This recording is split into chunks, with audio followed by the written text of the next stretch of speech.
মাঝে মাঝে এরকম সংবাদ দেখলে আসলে ভাল লাগে, অনেকটা ভাল লাগে। দেখেন, মামা কয় বাইকনা ধরবি, যখন কুন্ডারে ধরবি, বাইকনা কয় মামা ধর্ম একবার বড়টারে ধরবালাম। দেখুন, ওই যে ইরানের একবার কলজা কিন্তু পিঠ বরাবর। আমেরিকারে যদি কেউ হুঁশিয়ারি করতে পারে বা হুমকি দিতে পারে, তাহলে একমাত্র ইরান ছাড়া আর পৃথিবীতে কেউ এমনভাবে বলে না। যা যতই দেখেন, রাশিয়া টাশিয়া যাই আছে, এরগুলো আমেরিকার কাছে কিন্তু ওইভাবে কেউ বলতে পারে না যেভাবে ইরান বলে। এখন অনেকে কয় খালি ইরান খালি কয়, মারে না। এখন বুঝতে হবে যে আঞ্চলিক যে এই রাজনৈতিক বিষয়টা রয়েছে, চারিদিকে কিন্তু মার্কিন ঘাঁটি রয়েছে। এই মুহূর্তে যদি আমেরিকার উপর আক্রমণ করতে চায়, তাহলে সব দিক থেকে কিন্তু ইরান কিন্তু ঘেরা, এখানে কিন্তু খেলতে হবে ওই লেভেলটাতে। তবে বিষয়টা হচ্ছে যে বিষয়টা নিয়ে কথা বলছেন এবার, শত্রুদের ফেরাউনের লোকদের মতো সমুদ্রে ডুবিয়ে মারব, বলছেন ইরানের নৌপ্রধান। যখন পারমাণবিক অস্ত্র নিয়ে একবারে উত্তেজনার পারদ খুবই তুঙ্গে, সেই মুহূর্তে শাহরাম ইরানি বলেন, ওই যে নৌ কমান্ডার শাহরাম ইরানি বলেন, আমাদের নৌশক্তি ও প্রতিরক্ষা সক্ষমতা আগের চেয়েও শক্তিশালী। আজ তারপরে বলছেন যে ইসলামী প্রজাতন্ত্রের ইরানের সশস্ত্র বাহিনী ও সেনাবাহিনীর কৌশলগত নৌবাহিনীকে একটি পরাশক্তি হিসেবে শত্রুরা দেখছে। তো এখানে তিনি বলছেন, যদি আল্লাহর সাহায্য থাকে, শয়তানরা যদি সমুদ্রে সংঘাত চায়, তাহলে তাদেরকে ফেরাউনের লোকদের মতো ডুবিয়ে মারব। দেখেন, এই কথাগুলো কে বলতে পারে? আরব এই রাষ্ট্রগুলো কেউ বলে? এখন অনেকে বলতে পারেন ভাই ইরানিরা তো শিয়া। শিয়া আর সুন্নি যাই বলে না কেন, যে মতাদর্শী বলেন না কেন, যখন ওই যে শয়তানরা যখন মারে, তখন কি কে শিয়া আর কেউ সুন্নি দেখে সেটা মারে? মারে না। তবে মুসলিম বিশ্বের ভিতরে মতাদর্শ থাকতেই পারে, কিন্তু এই মুসলিম দেশ হিসেবে ইরানে কিন্তু একমাত্র চোখে চোখ রেখে কথা বলতে পারে।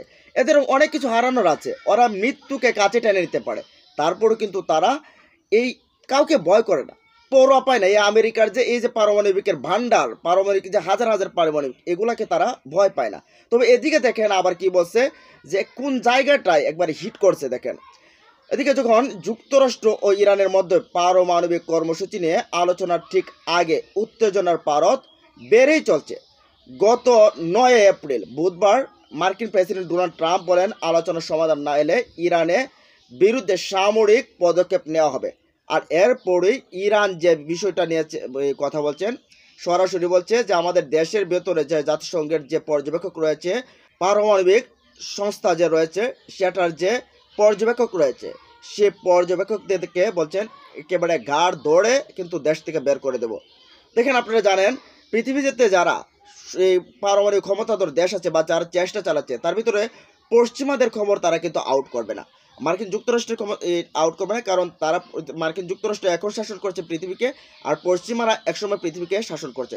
এখন এরা আউট করলে ইরানেরটা করবে, ভারতের করবে, পাকিস্তানের করবে, আফগানিস্তানের কাছাকাছি তারাও বানানোর জন্য চেষ্টা করছে, তবে এদেরকে করবে। কিন্তু এই জায়গাটায় বলছেন, যদি এই পদক্ষেপ নেয় তাহলে এখান থেকে তাদেরকে বের করে দেব, এবং আমরা ওই যে সমৃদ্ধকরণ ইউরেনিয়াম যেটা আছে স্থানান্তর করবো। এমনি তো অনেকেই বলে, আমরা মাঝে মাঝে বলে থাকি যে ইরানের অস্ত্র কোথায় আছে একমাত্র ইরানই জানে। ইরান কিন্তু ওই যে বিশাল পাহাড় আছে, সেই পাহাড়ের নিচে কিন্তু অনেক নিচে কিন্তু ইউরেনিয়াম সমৃদ্ধ করে রেখেছে, তারা সংরক্ষণ করে রেখেছে। তাদের অস্ত্র ভাণ্ডারগুলো কিন্তু মরুভূমির নিচে, এই পাহাড়ের নিচে, এসব জায়গায় যেখান থেকে উপর থেকে বোম বিং করলেও যাতে এগুলো ধ্বংস না হয়। তবে এই এছাড়া আবার যে এই দেশটির প্রেসিডেন্ট মাসুদ পেজেশকিয়ান বলছেন যে দখলদার ও পশ্চিমাদের সমালোচনা করে তিনি বলেন, কোনো ষড়যন্ত্র ইরানকে দমিয়ে রাখতে পারবে না, তেহরান উন্নয়নের পথে কেউ বাধা হতে পারবে না। এখন যতই ভয়টয় দেখা, কোনো কিছুতে ইরান থামবে না। আর সমুদ্রের বিষয়টা তো বলছি, যে যদি শত্রুদেরকে যদি সামনে যদি আসে তাহলে ফেরাউনের লোকদের মতো ডুবিয়ে মারবে। তো এই জিনিসটাই কিন্তু সাহস যোগায়, যে এখান থেকেও কিন্তু মুসলিম বিষয়গুলো শিখতে পারে। তো যাই হোক, এই যে জিনিসটা ভালো লাগছে, আপনাদের কেমন লাগলো জানিয়ে দেন কমেন্ট বক্সে। ভালো থাকুন, সুস্থ থাকুন, আল্লাহ হাফেজ।